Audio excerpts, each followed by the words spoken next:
Peace and welcome everyone. Hopefully folks can hear me clearly and see all of us here in spirit space. I saw a few head nods, so thank you for that. Again, I am Naimah, all pronouns or my name, which is preferred. So I just wanted to take a moment to welcome you into this conversation that we are going to try, or we kind of feel already is going to be very juicy. And we want to kind of debunk the myth that spiritual things and spiritual practices are not juicy or can't be queered or looked at from multiple angles and from multiple perspectives. And I think in order to bring spirit into movement and into our power building strategies and our movement strategies, we have to be able to also queer the way we think about spirit and queer the way we think about ourselves in relationship to spirit. So hopefully the conversation will move us through some of that. And I think a greater hope, even more so, is that you all will be very actively participating in the conversation so that it is very rich and very layered and multiplicitous. So I'm gonna stop speaking for now so that I can hand it to my beloved sister, Gina, who's gonna give us a chance to drop in. Before we talk about spirit, we wanna really just land and arrive. So Gina. Thank you. Mm-hmm. Thank you, dear heart. Gina, she, they, grace pronouns.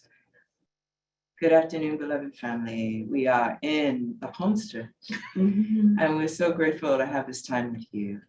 And as Naimah shared, we're going to drop in together, and we do that in myriad ways. Today, we're going to use breath. So in shared agreement, if you will, please, wherever you be and where we are, I invite you to soften or close your eyes. Just for a moment, if you could take your eyes off the screen, maybe looking at your hands if you don't feel like closing them, or resting your eyes on beauty, but off the screen, and just lean into what you can hear. And in this moment is the sound of my voice and whatever is happening on your end of things. And take a moment and listen. Just listen.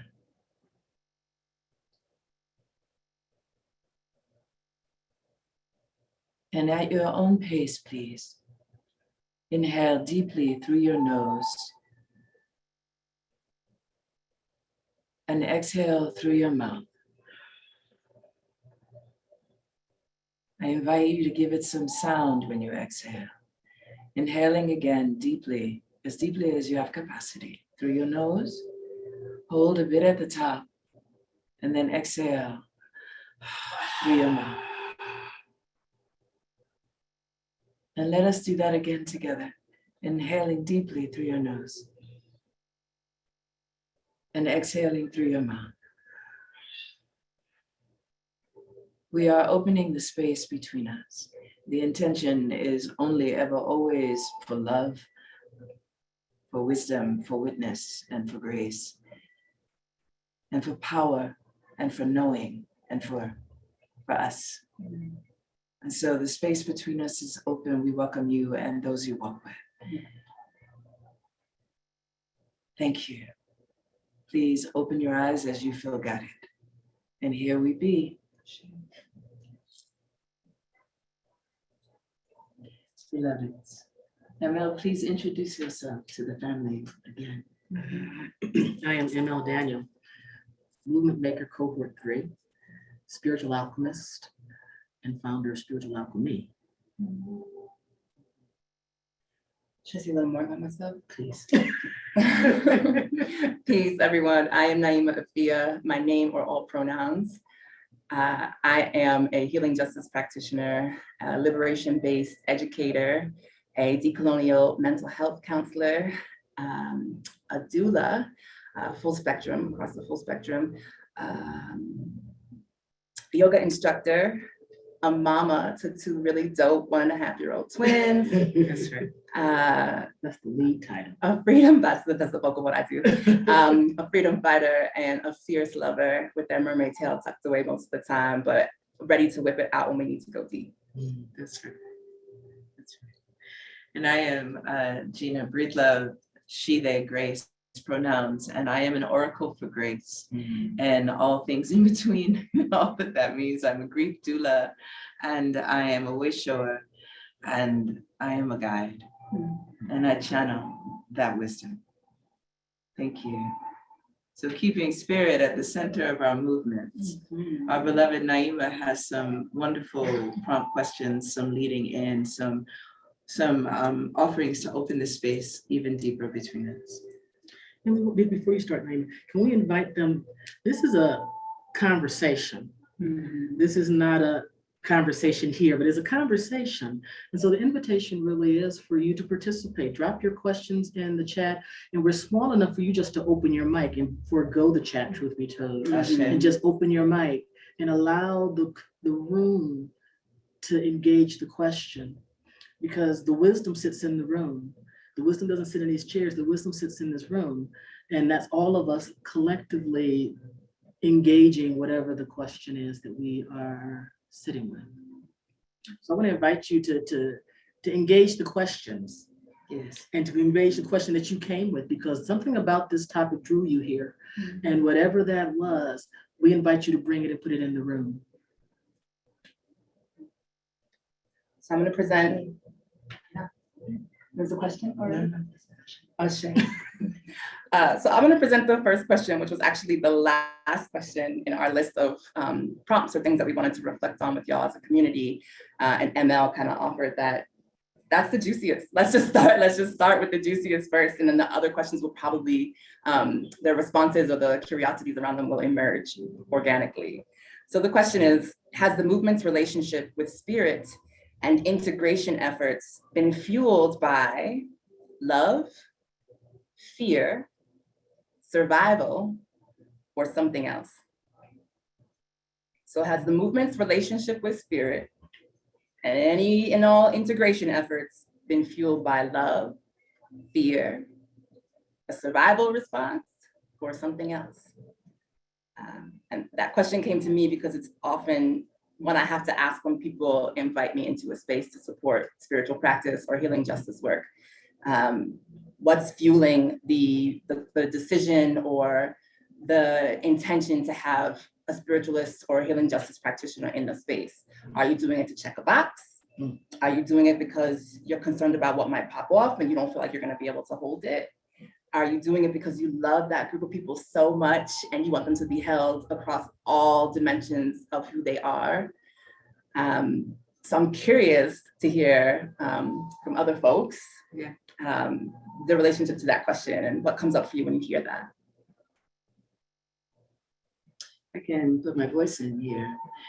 I find that I have been called often because folk are feeling at the end of their rope. Because the presence of grief in the room is so thick, and that there are no protocols and no practices around it. And so knowing that, I feel like that's part of my work. And so I go in and I answer that call. And then I will speak to whomever has invited me into the space about putting systems in place, about scaffolding practices for folk so that, that folk have what they need at the ready.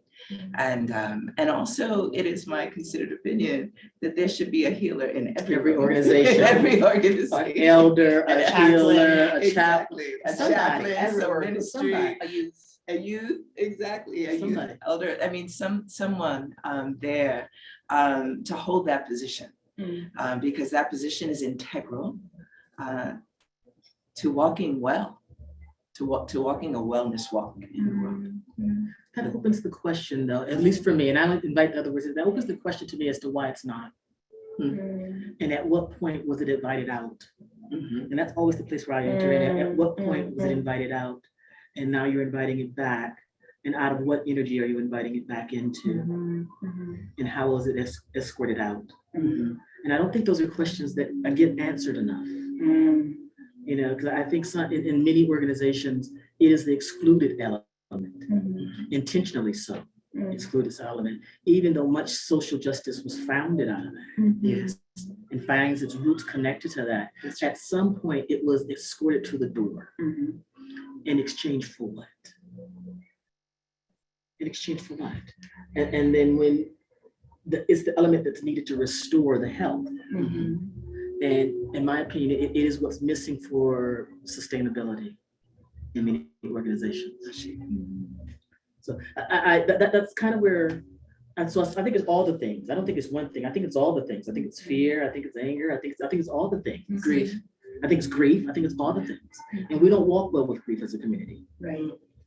We don't sit well with people who are grieving. That's right.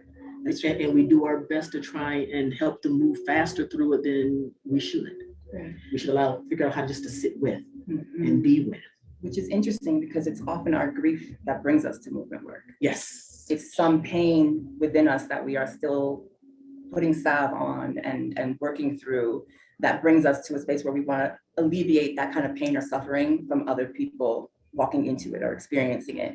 We don't want that suffering to be out in the world for other people, even though it lives within us somewhere. And that's usually what calls people to movement. Their own grief, their own trauma, their own experiences of pain or violence. And somehow, like ML said, all of that gets uninvited from the strategy, from the discourse, from the power building. Or even how we define power. Because if that was sitting at the center, the definition of power would not be how many organizations are operating. So even how we define power is defined by the absence of that. Family, does anyone want to weigh in and offer a word about this conversation, about this question, about this discourse knowing? I see the chat was on fire a moment ago, so I'm wondering about that. So we have in the chat from Andrea. Andrea, I want to invite you to come off mute and maybe bring your voice into the conversation. You want to share what you wrote? Sure. Can you hear me? Yes. Okay, good. Sorry, I'm doing the phone. I think it's a really interesting question, and I think that for me, there's some striving for like wholeness that I'm seeing in our movement spaces, and wanting to really create spaces where we can be whole. So for me, I guess that comes from love, because I think a desire for wholeness really comes from a rooting in love.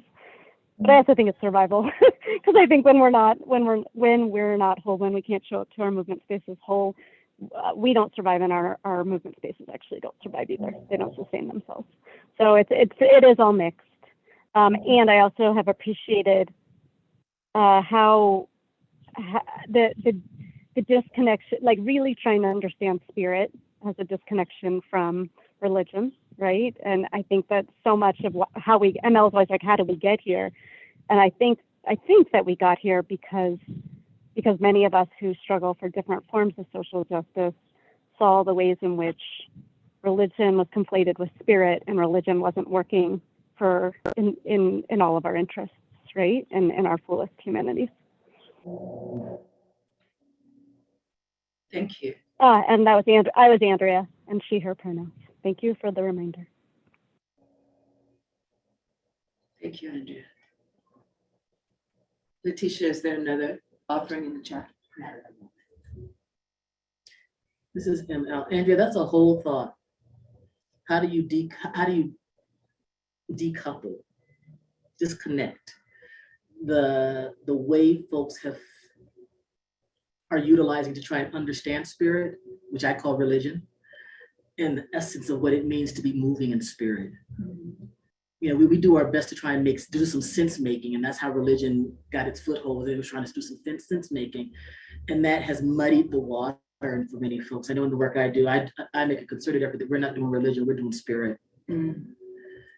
Because religion can take you all kinds of places you don't want to be, and is co-opted in all kinds of ways it was never intended to be co-opted.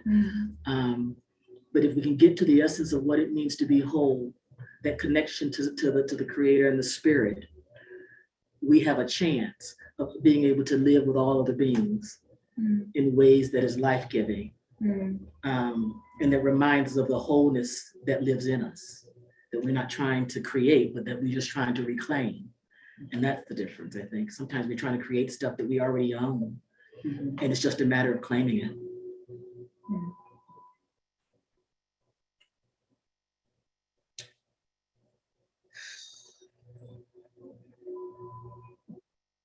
Trying to breathe into the space of reflection and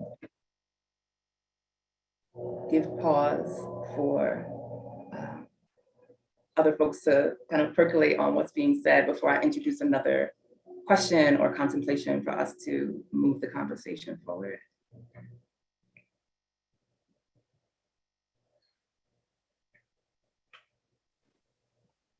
Hi, folks. I would just like to add one thought on my mind. I'm Gia, she, her pronouns.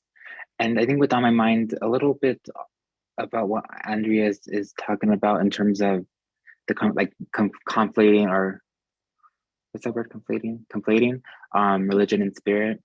I feel like part of that, I feel like even as I like untangle those two, there is still, for myself and also what I've witnessed in my friends, who I very much like. I think my idea of spirit comes from like how I watched it be talked about, how I watched folks interact with it, and I think that there was such a level of betrayal, and like a deep betrayal, that I feel like even when we untangle it, it's still like a hurt that it's like, yeah, I guess maybe it's grief. And I'm wondering if it goes back to just like the power of spirit, the potential of spirit, and then us not being taught it, or us being misguided feels like a really big betrayal, that it's almost too big, almost like I want to solve it without it. Almost like now I gotta prove you wrong. And it's so hard for me to admit that, like, actually, no, I want to go back to square one and just kind of like, yeah, go that path, even if I feel like a sense of betrayal. So I share that because I feel like that was definitely my introduction to like being queer and being, and like I had to drop my connection to God, and I had to like silence all that because it's just like people did not want me to talk about it. So I didn't have the space to even like untangle it. So I feel like folks, my friends' betrayal, like also like maybe blocked and impacted my own ability also, and like all that. It's just like a cycle, I feel.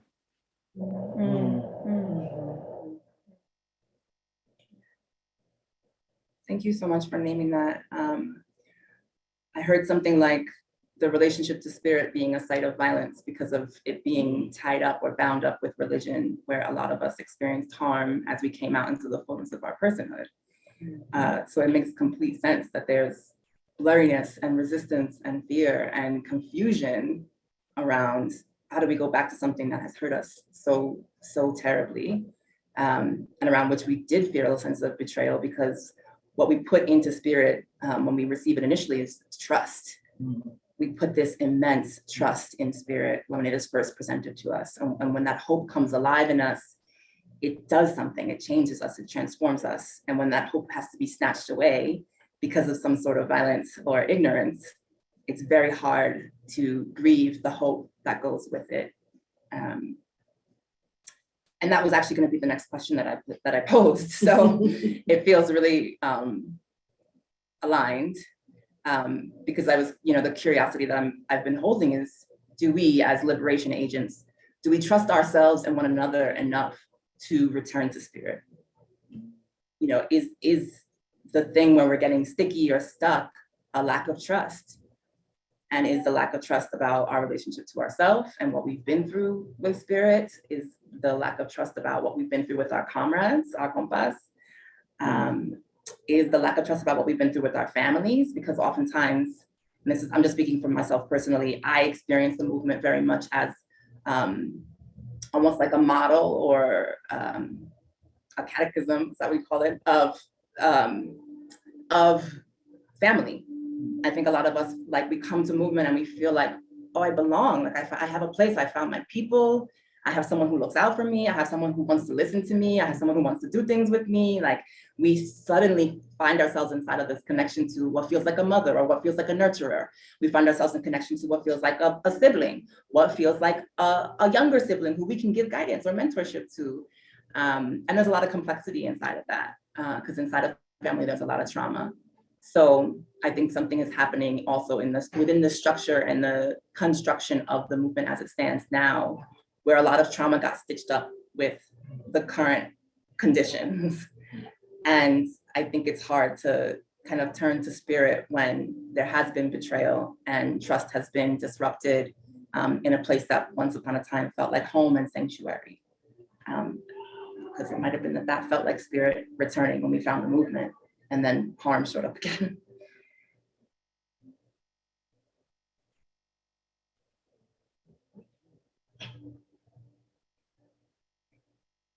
I? Bring my voice up. Please. This is Latishia, she, they. I love this question, and I agree that it's complicated and it's hard. So similarly, I too left spirit and God for a while, and as I got older, I realized God never left me.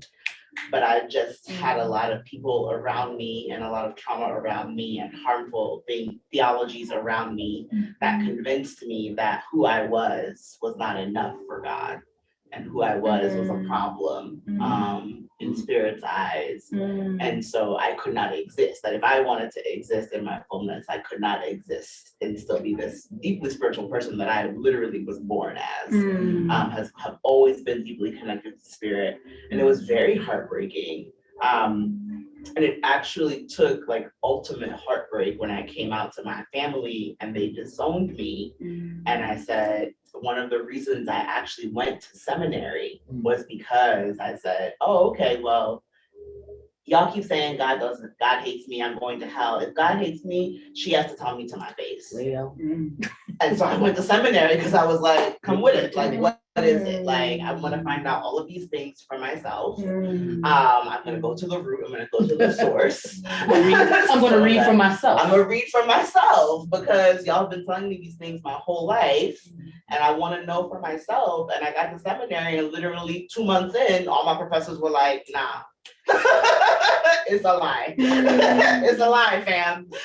So that was how I started to rebuild trust, because I went to the source and I started to learn things for myself. And I actually, after seminary, I was like, anyone who has been raised in any type of Christianity, even if they don't identify that way anymore, I feel like should take the foundational seminary courses. Because it was so healing for me to be able to read things in their original language, to understand that, oh, that is not how that was supposed to be translated. Oh, you mean to tell me that the Bible was put together by these rich men in a room who decided what to put together and who made it? Oh, well, now this makes so much more sense, right? And so learning things like that was super freeing for me. And it's where I start every time whenever somebody asks me, how is your faith still so strong? How do you do spirit work and movement when we've had all of this harm because of religion? And I was like, right, because of religion. And if we can get back to the root of things, and to your question, Naimah, too, about like when harm happens inside of movement, because likewise, I started to heal and I was like, okay, I'm coming back into my spiritual connection. And then harm happens in movement and have to realize that it's still people, like it's still humans, right? Whether it's humans in the church or humans in movement, we're still humans. And so we're going to cause harm. It's guaranteed that we're going to harm each other. The thing of it, for me, the way spirit comes into play is how do we respond? How are we a balm for one another? How do we like actually recognize that we are spiritual beings having a human experience? And how do we then engage with one another after the harm is caused and seeing each other and each other's fullness and wholeness, which is a thing that I feel like, I'm going to use church folk colloquially, but I really mean any organized religion folk, have, for me, struggle with, right? They struggle, they're so caught up in the dogma of the thing, they don't see the people anymore. They don't see you in your wholeness and your fullness. And that's where I actually think movement has an opportunity to be different, because we can remove some of that and say, okay, if we're really trying to be in spirit, if we're really trying to be in the spirit of liberation, then keeping at the center, seeing each other in our fullness and our wholeness of our humanity and like who we are as God creatures, that we are co-creators with the divine, trying to create this new world that we're talking about. Ashe.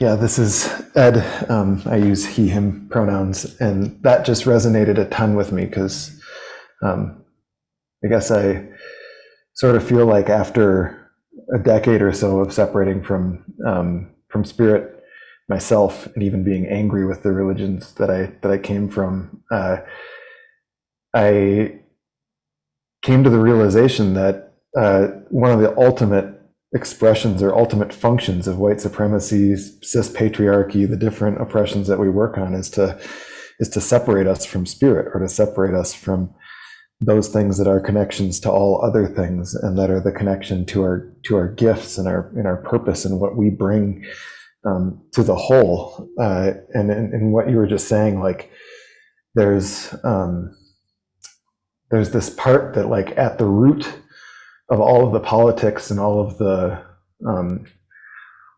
things that we know from a political and a movement perspective, is something that is essentially spiritual. And so I think that this question to me is brilliant, because it's like, it feels like understanding that I'm a person that can't speak well from a variety of different political perspectives, but like at the root of creating racial equity and decolonizing and queering is the ability to relearn how to trust ourselves and our connection in the way that we fit into the whole, in the way that we can nourish and create a thriving ecosystem, in the way that we are the expression of our beingness is a gift to that,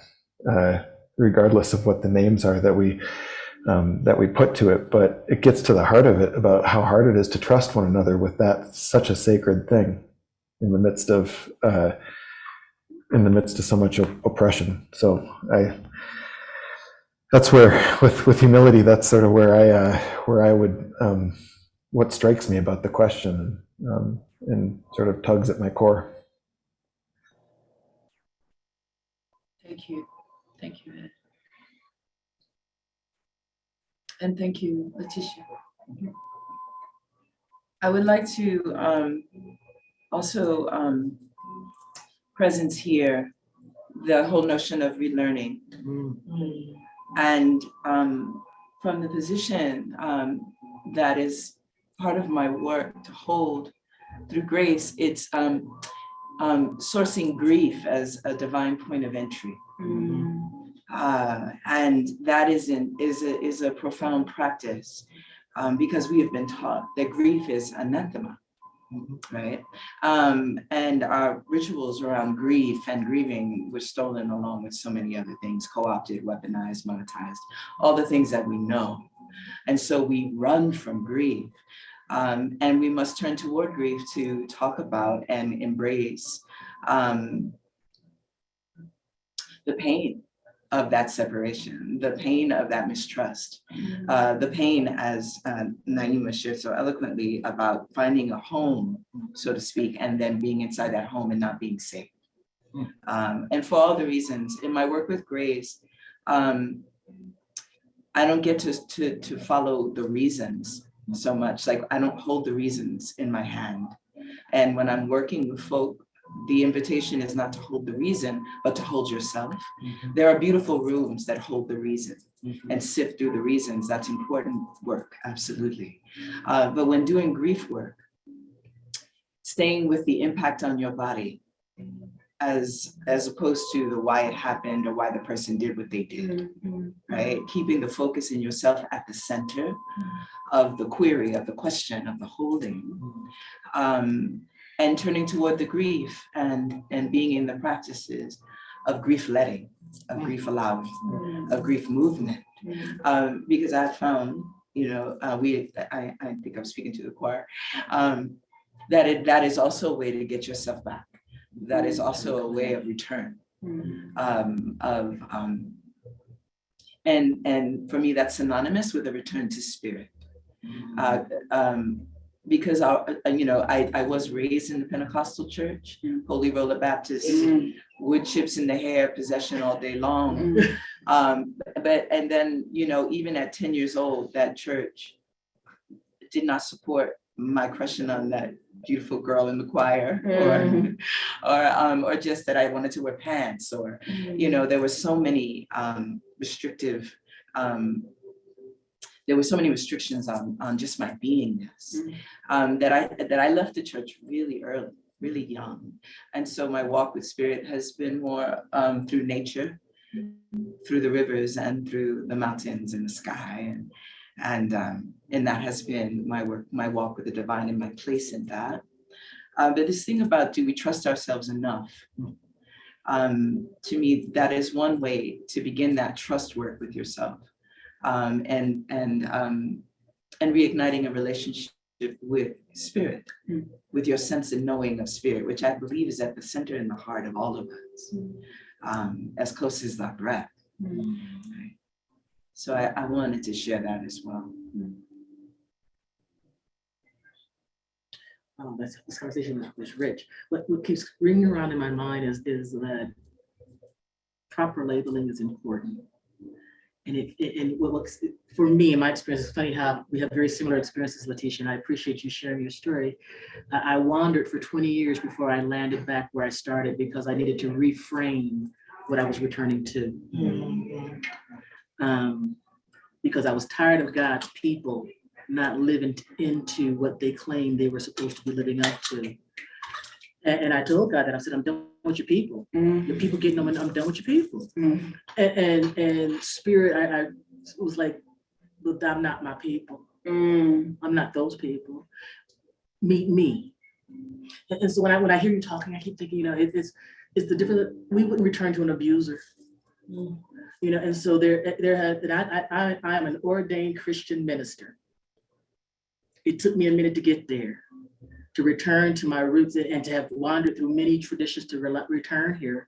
But I am in relationship with spirit in that context. And I would not return to an abusive situation where it is misread, misinterpreted, and misleading. Because at the end of the day, for me, spirit is all about relation. Spirit is very relational, and spirit wants to be known. And spirit wants to be in relationship with you. And when that's not possible, then it's abusive. And folks get the opportunity to abuse that in ways that become controlling and manipulative.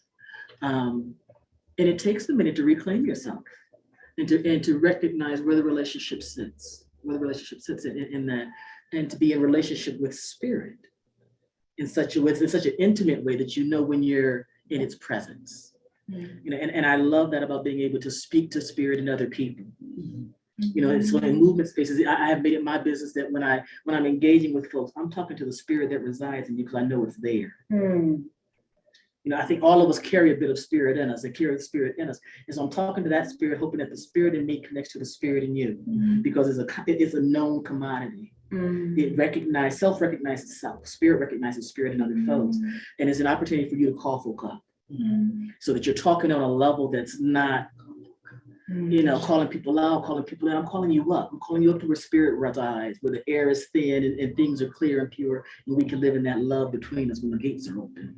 And it makes a difference, a possibility of what's possible in movement spaces when you are actually calling people up to a place as opposed to trying to figure that out. The relanguaging was huge for me to be able to label folks. That was abusive, and we wouldn't invite folks to stay in abusive relationships, not one minute longer than they need to be. And we would invite them somewhere else where safety was possible and in relationship with something that was life-giving, and not the other. So.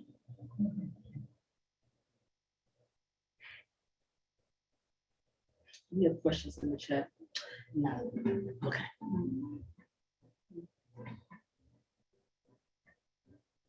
We invite the voices in the room into the room.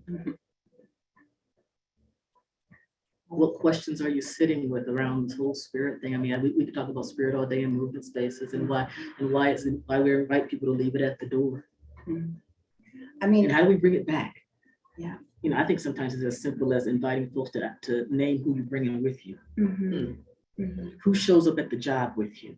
Who are you bringing with you? And it's as simple as sitting around the table at those meetings, those team meetings, and inviting folks to who else is in the room with us. I was also thinking as you were talking, when you said calling folks up to the level where spirit resides, which is such a beautiful way of languaging that. And language is tricky and also very new to humanity. So we fumble around in there a lot too. And sometimes language can be a site of harm and messing around and kind of spiritually bypassing a lot of really important moments. So I appreciate though that language of calling someone up to this place where spirit resides. And I also want to acknowledge the riskiness in that. Because essentially you're inviting them to a certain kind of vulnerability. I'm asking you to get naked with me, right? Emotionally naked or intellectually naked or spiritually naked, right? Like to show me something of yourself that is not armor, that is not language and posturing, that is not fundable, right? I'm asking you to get naked with me and show me parts of you that only spirit knows. And that's a big risky thing. And I try to lean into the knowing that the movement wouldn't continue to thrive and exist if spirit wasn't there. So we know spirit's here because the movement's still here. Because we know that a lot of folk don't want the movement to keep going. And it could have been torn down a number of times over. And they, have taken our leaders and they've done a number of different things, but new folks still arrive to the movement on a daily basis. It is still an underground railroad that sometimes goes above ground, but sometimes needs to go back underground. And maybe the underground is where we get spiritually naked with one another. Maybe we need to resurrect the underground railroad and make that the place where we get naked with each other, we get vulnerable. And it doesn't have to be it doesn't have to be public knowledge. It doesn't have to be something that happens in the middle of our convenings. Maybe it is the undercurrent that bolsters everything that we do day to day in our operations, in our strategy, in the way we talk to one another, the way we run our meetings, in the way we engage with one another, but also the way we hold ourselves, right? Because someone really beautifully today asked me, like, how did you know you were meant to do what you do? How did you know?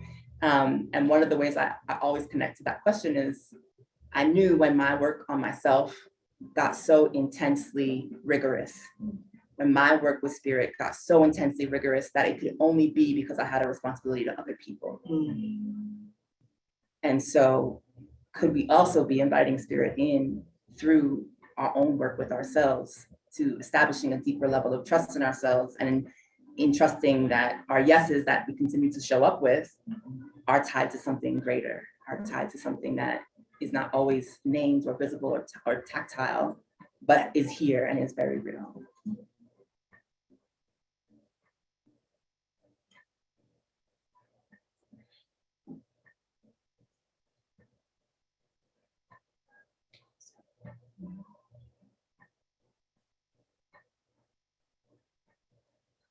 Not to say that vulnerability is easy.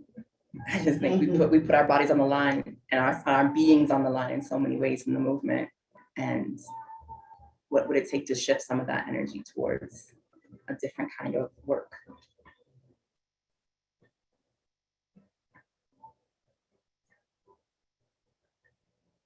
Building that trust.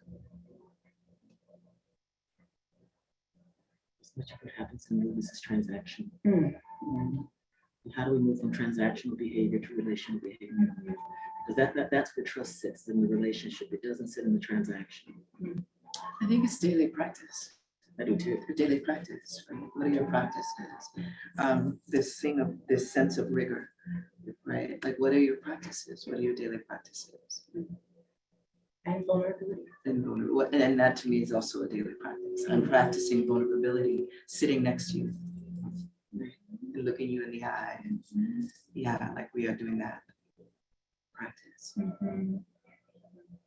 I love the notion of practice because it does take this pressure out of having something immediately, which is also part of this construct, part of capitalism.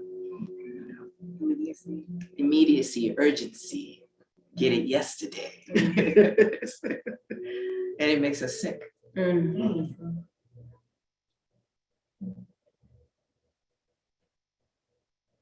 So move into that. I love the idea of practice. I've always loved the opinion that we are in movement space by invitation of spirit. and that much of what happens in movement space is spiritual practices that people don't call spiritual practices. Right. You know, liberation is a spiritual practice. You have to practice into that. Mhm. And it's called a practice because we don't get it right. You got to do it repeatedly so that it happens. You know, it Better becomes every time. exactly.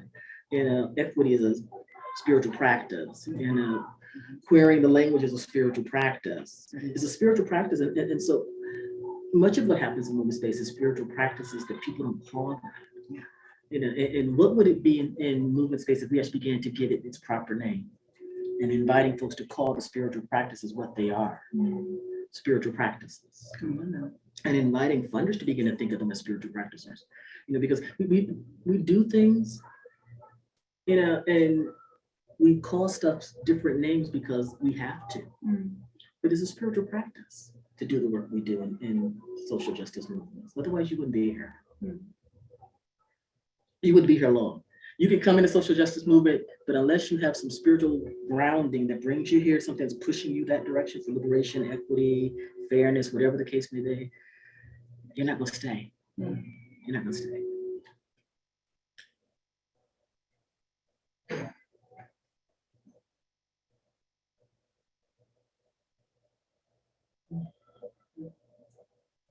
Clarissa, you like you're noodling on a question. I don't know so much if I'm noodling on it. I'm Clarissa. I'm not so sure if I'm noodling on a question as much as I was just reflecting and thinking about spirit and my work. And actually, ML, thinking of the space that you opened up for me. ML opened up spaces through her work where some of us gathered together and told our stories, our spiritual path journeys, and how huge that was for me. As far as I feel like my colleagues in a lot of places, they know like our kind of trauma, a bit about trauma history, or they know my family, but like spiritualities and my religious pains and like seeking, like deep seeking, has been so like actually central to my being. And I've kind of put that off when I've been in movement spaces, because it's like it also is like so cis hetero white patriarchal, and I haven't been able to understand it. And but yet when we told our stories and I got to share, I felt like this invitation to integration that has made my work so much more powerful. And so I just am thinking about, do our movement spaces maybe need more of these opportunities for us to share our stories about our about who we are as spiritual people and what religious experiences we've had that have shaped us, rather than what I felt like for many of us were like, we've just tied that up and put it in a box and like said that's over there. But yet it's also, I think, at least for me, like those religious spaces were actually deeply powerful because they were the only place in my childhood that someone was actually asking a question about ultimate meaning. And though the answers were like horrific, still someone was naming that there was a reality beyond this one. And that felt true to me. So I think it was Naimah who said something that the movement might have something to offer here, because we might not have all of the other shit that some of these, at least my religious past had. We have our own for sure.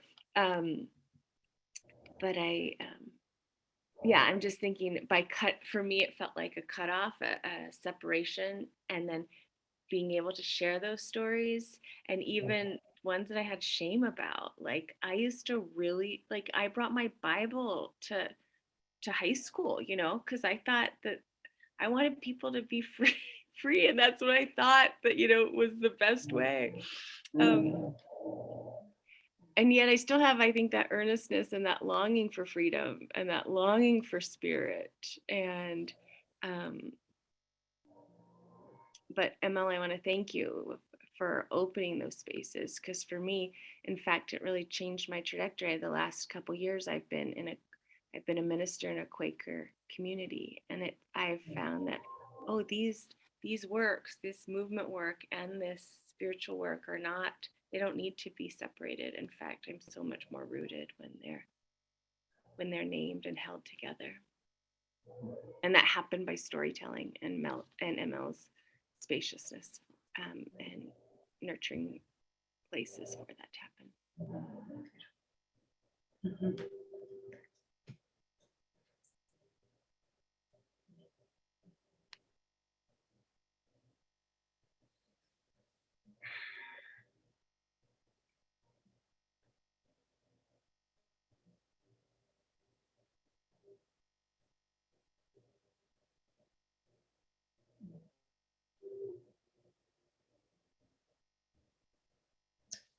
Curious to hear how spirit is activating in movement work for those who are in the conversation with us, because we can talk about it from our vantage all day, and y'all are much more foot to pavement, or much more person to person, or person to political position, whoever the person may be that you're going to talk to that day, or appeal to. Curious if spirit's already been integrated, or if there's some interweaving that's happening, or not. I mean, just really interested in knowing what the landscape is like. And like I said before, we know spirit is alive in the movement, otherwise the movement wouldn't continue to exist and persist. So what does that look like now?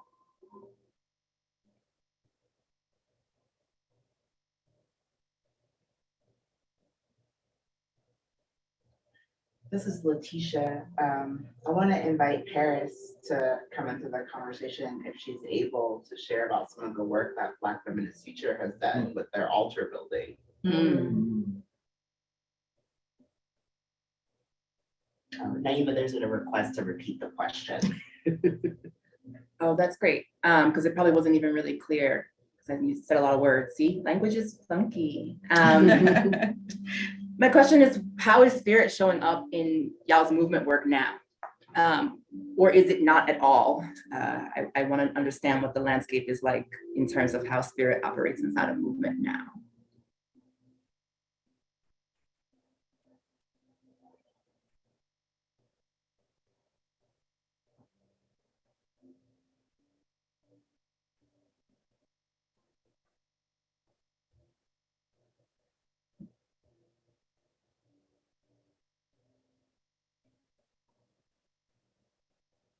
This is Andrea. I know we're waiting for Paris, but I could offer something maybe in between.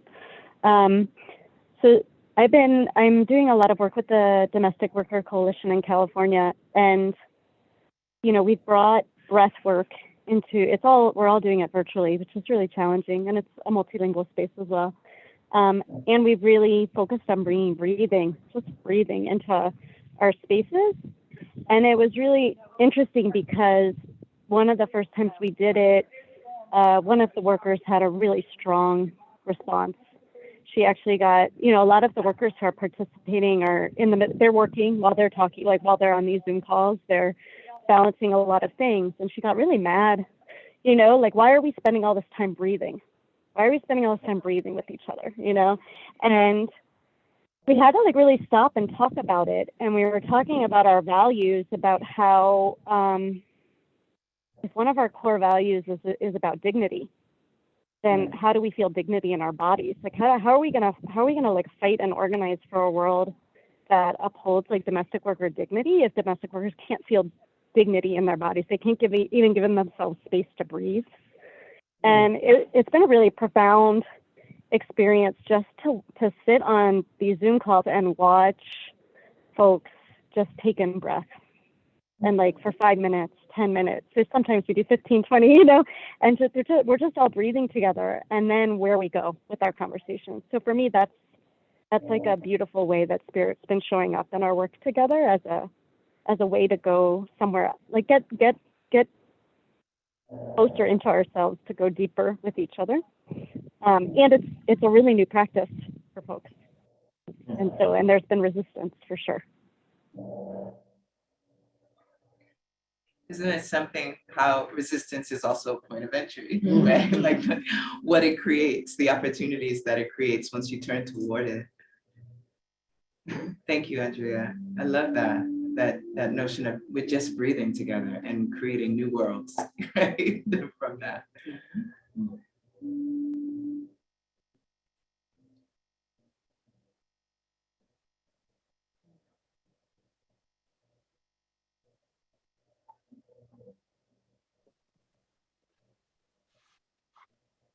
Paris, just in case you didn't hear, there was an invitation for you to share also. But I can also go and yeah, I can also share what's on my mind in terms of like the landscape or like the folks we're working with. So I work particularly with trans and queer young folks in high schools and middle schools, like who organize in their GSA clubs. And I would say that I think that it's been interesting because, you know, working with queer and trans young folks, these are like people who, if we think back to when we were young and queer and trans, like this is people who are at the, like they're usually fresh out of their exit in their relationship with God and like really pissed off, right? Really just like fuck all that, fuck my parents, my school, and Jesus himself. So that's that, right? And that's definitely, I think, a little, it feels, I resemble, I mean, I resonate with that thinking back to when I was in high school. And also at the same time, over the last few years, what I've seen clearly is that with the same generation of queer and trans folks, we see like massive burnout, massive tiredness. And the more I speak to older folks, the more it's clear that this is just like a cycle of just like, you know, young queers who burn out in their early 20s and spend time having to recuperate and then do the whole healing thing. So I think in our work in the last year, we've been able to actually include like we are offering out to like the queer and trans youth movement a 4-part like pillar, like a 4-pillar framework that kind of talks about like what does it look like to devise freedom today as young and queer trans folks. And the 3rd pillar of that strategy, actually, we were able to make sure that it centers spirit. The 3rd pillar is called spirit sustaining. And I think this is a really cool reintroduction, I think, like a re-offering of this into the conversation for young queer and trans folks, because I definitely feel that like burning out is not necessary. Like I would love if like folks don't need to burn out in their 20s. If that becomes like not a thing. So that's a little bit about like, I think in terms of organizing with young queer and trans folks, there's a lot of reasons to be overwhelmed. And also I'm just like, there's a lot of reasons to see potential. You know, if we think about, and I hear over and over folks turning 40 and 50 and being like, my life is just fucking beginning. Right. So how can we actually get 20-year-olds and younger folks to believe that? And that I think is a potential spirit work when we're working with at least the queer and trans youth that I work with.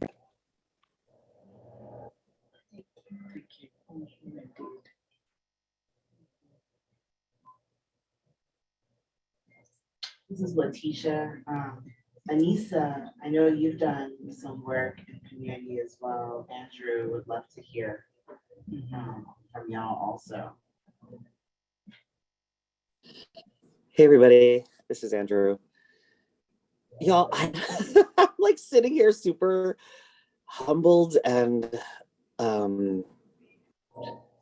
like seen, even though I haven't been saying anything. So I just wanted to, just express my like really deep appreciation for y'all, particularly at that intersection of queerness and race and like other pieces of identity, because I honestly, this is like a far away and dangerous conversation for me. I feel like at ML, I remember talking to you about this when we were in our cohort, because I was like, yo, that shit is far away, right?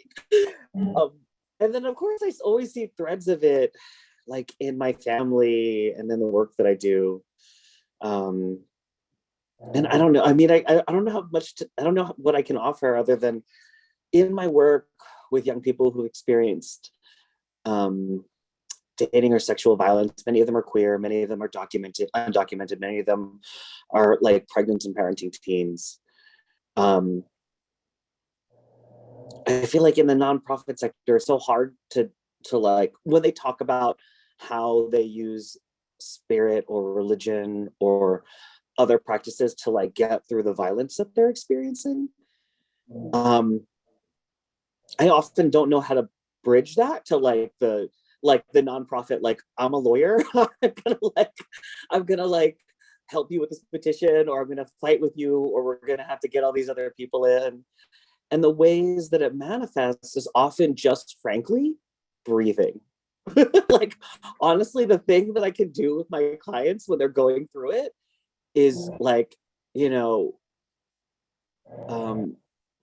taking a moment. And this is like literally when I think, Emil, you might appreciate this, like when my clients are on the stand and they're testifying, or before something happens, I'm like, I don't even know if you're allowed to do this, but I just like inhale and exhale, and I'm like, I feel like that might be secret communication. But just modeling that slowing down is like sometimes the thing that works. Or even just like slowing the pace of my talking to give them space. And you know, and you know, that's like obviously the connection between physical practice, but it also has that thread to spirit. And I don't, it feels dangerous personally, but weird, frankly, professionally, because I don't know how to tie that thread.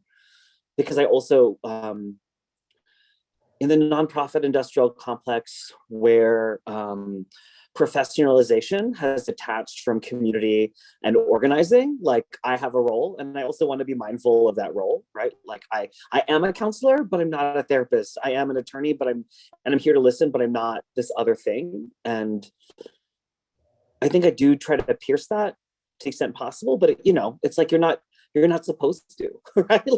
Like you're this one cog in this larger thing. Yeah, so you know, it's I think for me it's about being in a deeper relationship with myself and where I come from and my identity and the community that I serve. And I'd like to think that it peeks through in some ways. But yeah, you know, like I definitely still struggle with it. And that's why I'm grateful for all of y'all to be able to articulate where you're at and your journeys. Thank you, Andrew. Thank you.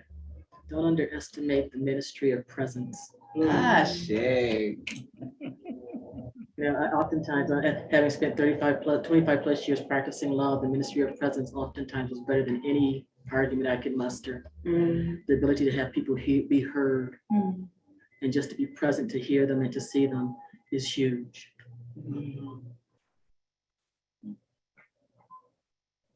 This is Anissa, she, her pronouns. I'm I'm just listening. I build my spirit through listening. I've learned so much from the healers that have attended the cohorts with us. My work don't really allow spirit, right? The organizations, excuse me, that I've worked with in the past had not allowed the spirit, right? And I am a spiritual person. I believe in religion. I believe in all of the religions, but I don't allow that to dictate how I communicate, how I engage. I come from a spiritual grounding perspective because I work with people who have been traumatized, right? People who have been victims of violence, right? Serious responding to the state violence of most of our people.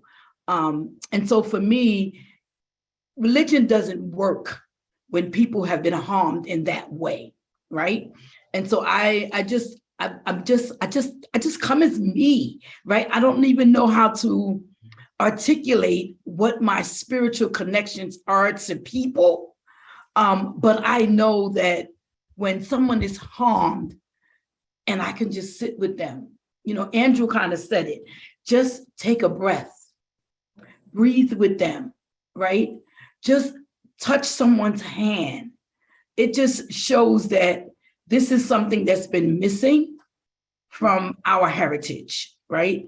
From our ancestors on, we knew that they didn't fight to get what they needed. They used spirit.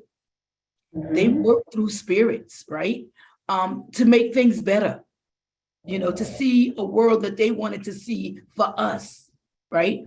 So, I mean, I don't let religion get in the way because I'm Muslim. I allow my spirit to do the talking and the walking for me so that I can then share that spirit with others, right? I know the organizations that I came through, I kind of got like, oh, you shouldn't wear that hijab the way you wear it because people are going to judge you. It doesn't matter what I look like. I don't care if I have it on, if I have it off. You don't know what's inside of my heart. And until you learn that with me, you don't know anything about my spirit, right?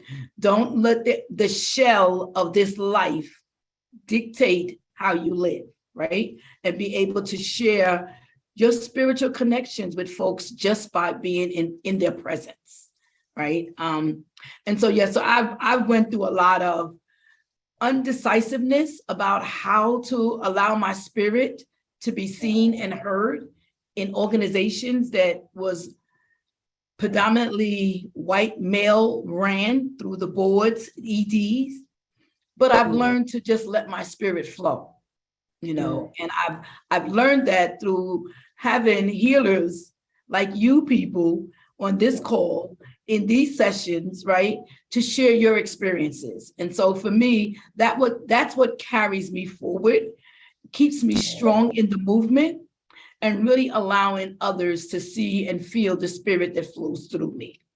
I think that's all I got to say. And I just say, I love you all. I love the spirit in this room, even virtually. I could feel the spirit coming from everyone on this Zoom right now, right? The little of us who did speak, I mean, the things in the chat, spirit flows. And just if you understand it, you know it. Sometimes you can't express it. I can't. Let me speak for me. Keep it in the eye. I can't express it, but I feel it. I feel it. I feel the flow. And it's just being able to allow that flow and that spirit to connect to others in this movement and help us to keep the movement strong. So whoever gets in the way of it, I feel sorry for them, because spirit will lead the way, and it will knock down all the bricks that people try to build up to block us from getting this work to be done and to keep freedom moving in a way that we all can feel it, live it, and love it. So I love you all, from my spirit to yours. Thank you for holding this juicy spiritual conversation. Thank you, Mama Lisa.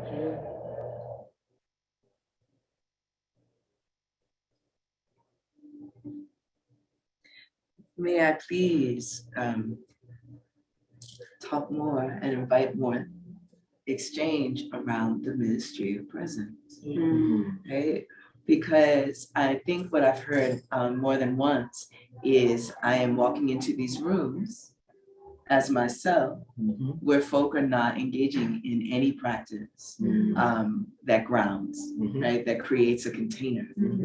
And I love what Andrew was saying with Gia and what Anissa was sharing about, and Larissa, like, how when you walk in with your own daily practice, right, and the things that have shifted and changed you, we know that spirit is palpable. We know presence is palpable, right? I get a sense of you before you open your mouth, right? And so that is also one way to integrate, right? To bring spirit and your practice into any room you walk into. And it's not overt, it's not everybody, let's circle up, right? Because you might, of course, be in those rooms where folks don't want to circle up. And the presence of you alters the landscape, right? Because spirit is energy, It's in the energetic, as I know all things to be, right? And I love that. I love that that I hadn't named it, like the ministry of presence. I love that naming, because when we talk about, and to circle back for me, Naimah's vital question about trust, and do we trust each other enough? And I believe that there's this knowing that begins with our own relationship with ourselves, right? And that's one tool. I think about these things as all being tools, and that's why I love the notion of daily practice. And so one tool of practice is that deepening of whatever is calling to us. What is the ritual, right? Is it 5 breaths in the morning before you put your feet on the floor? Is it a walking meditation? Is it learning more about the tarot or sitting with one of us to, like, what is it? What is the calling? And in deepening that, and that alchemizing on us. And then when we bring it into our work, I'm a lawyer, not a therapist, but I'm sitting here breathing for you. That's alchemy, right? And it works. I mean, it does, I apologize for that clunky language, right? But it does, it does. Just to sit and breathe and pace and pitch your tone, and like all of these things go into, I know my offerings. How am I witnessing and holding right now? Knowing about entrainment, which is how we match each other, right? In vibe and tone, and how all things become almost one thing. That if I lead the way in that, because I understand it, that sooner or later your rhythm is going to start slowing down. Your heartbeat is going to match my heartbeat. I'm holding the highest intention for you. And you don't understand why suddenly your shoulders are dropping, right? And you feel more capacity. Like that is absolutely another way to bring that energy into these rooms, where we feel that spirit is not welcome. But spirit just walked in the room, right? You walking with it, all of you. And It also builds the trust, and then that you're not going to abuse it. Right. You're not going to misuse it, that you're not going to be with it, and that it's invitational. It's invitational. It's invitational. Yeah. And that's huge in aligning with the trust aspect of how do we build stronger trust bonds. That I am going to be with you in it and not be abusive. This is Latishia. We have one comment in the chat I wanted to read out. It's from Elsie. It says, I'm thinking about, I found myself in this movement of Black folks from across the diaspora and returning back to land, and how that intersects with ending gender-based violence and going back to the first acts of colonial violence against Indigenous bodies and lands and genders, and with food sovereignty, political education, addressing systemic violence, and so much more. But that Black return to land steward is always spiritual. Holding a cucumber I've grown is a spiritual and humbling experience.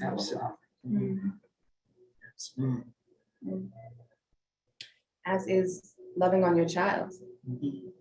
When you were taught that you are a machine and you are meant to just produce essentially commodities for trade, to actually love on your child as a Black person is an act of spirit.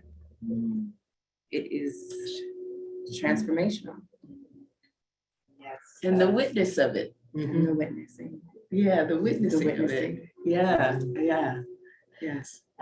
This is Latishia again. Andrea also shared something earlier about it was a profound experience for me to explore the question with Trina of how liberated parenting can be a spiritual practice. And parenting, we spent a lot of time focusing on practices of self-forgiveness, accountability, adaptation, and gratitude. And also I want to invite folks to acknowledge the ways in which you already have sown ritual so much into your life. You may not call it that, you may not call it a practice, but there are so many things that we do on a daily basis or on a regular basis that are actually deep ritual, that is soul nourishment, and that allows spirit to reside within our ecosystem or whatever unit that we are residing inside of, whether that be family or community or things I ask people all the time. Do you open your curtains when you wake up in the morning? Do you close them when you go to bed at night? If you do it every day, that is a ritual. You welcome the day. That is a practice. Because some people could just get up and leave it exactly as it is, or like it's do you make your bed? Do you prepare a place for yourself for when you are ready for rest at the end of this day? Making your bed is preparing a place for yourself. And sometimes we just get into the doing of the thing and we don't realize that we're actually enacting a practice. We're actually calling spirit. Like, spirit, I'm gonna need you to remind me that I have to be taken care of. So help me make this bed as inviting as possible, so that when I return to this room, I'm reminded that rest is the priority here, not opening my laptop and not anything else. Yeah. Yes, absolutely.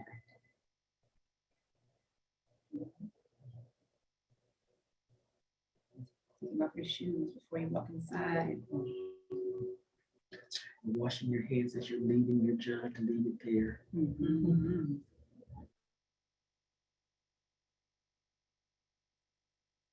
I would love to give those last 2 minutes to the folks on the Zoom for any final thoughts, questions, ponderings, curiosity. This is Anissa, she, her. You just said something about rituals and you don't realize that you are actually creating your rituals for your spirit to remind you to do things. And some of the things that you mentioned, for me, especially during the pandemic, I had to find something that I can do every day so that I can breathe, right? And feel safe in a space where so many people were being harmed by this virus, losing their lives. I started to walk every day. I couldn't do it every day at the same time, but I walked every day and just realized that it was a ritual. To the point is, I still walk, even though the pandemic has begun to slowly move away from us and it gave us more freedom. But now my spirit is like, oh, did you walk today? How's your legs feeling? Maybe you need to get up and take a walk, and just realizing that it is a ritual, right? And it does help me to communicate with my spirit. So thank you for that reminder.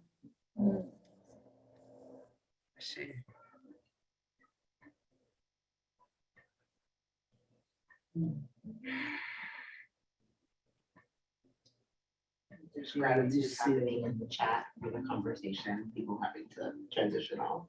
Okay, family. Well, we thank you so very much. And we love you and we're grateful for this time. We are sealing and circling and closing this moment. As we do, we close what we've opened. That is also a profoundly important ritual. And so those who walk with you will walk with you. Those who walk with us, until such time when we decide to open this space again, which I trust will be soon. We send you off with so much love and blessings. And thank you so much for being with us. Affirm as you affirm from your tongue, please, from the root of your practice and your knowing. And even if it's see y'all, that's an affirmation. I use Ashe. Blessed be.